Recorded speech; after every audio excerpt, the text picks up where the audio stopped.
Бүгүн Жогорку Кеңештин комитет жыйынында мыйзамсыз активдерди легалдаштыруу жана мунапыс берүү мыйзам долбоору каралды. Жыйында баяндама жасаган экономика жана коммерция министринин орун басары Искендер Асылкуловдун айтымында аталган долбоор көмүскө экономиканын көрсөткүчүн азайтуу, активдердин сакталышынын кепилдигин камсыз кылуу максатында иштелип чыккан. Канча деген ишкерлер бизде патент менен иштеп жүрүштү. Патенттен 8 миллиондон алган орточо эсебин санап берейин. 2000 сом тегереги бир патенттин баасы. 8 миллиондон санасалар 0,3% эле түзөт өзү негизи. 1% түшпөйт. Өзү мындай эффективный ставка деп чыгарып коет, мындай санап көрсө. Анан кийин 1 жылдык төлөнгөн.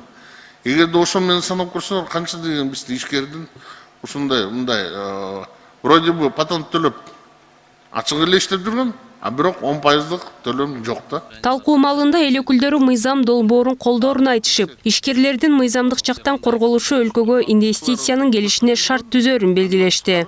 Кайра ошо декларация толтурганда эртең рейдерский заявлениелер жазып соттошуулар кайра уланбасын, ошого тоже мораторий киргизип койсок. Анткени мен ойлойм, өзүбүздүн бизнесмендерди, өзүбүздүн жарандарыбыз баардыгы тең ошо чет жакта эмненин негизинде жүрөт, эми ушул улам бир бийлик келген сайын куугун туктап, бизнестерин тартып алып, артынан текшерүү, ушундай жүрүп эле качып жүрүшкөндөр көп. Ошонун баары кайтып келет деген үмүттөбүз. Келгиле мен мындай жакшы жакка баралы, жакшы жакка умтулалы деген ойдомун да. Эми мындан аркысын декларация кылып, мындан аркысын ушу легалдаштырып, мыйзам чегинде иш алып барышсын да. Аларды куугунтагандан толук жок да.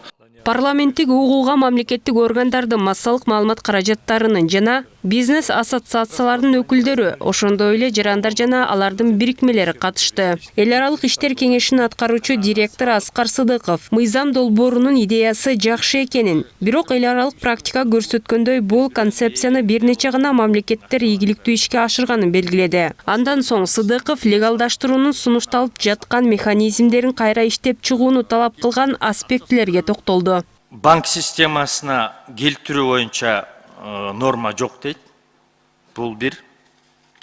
Себеби банк системасынын маңызы эмнеде? Системага келгенден кийин а жерде Нацбанктын, Фин чалгындоо кызматынын нормалары бар.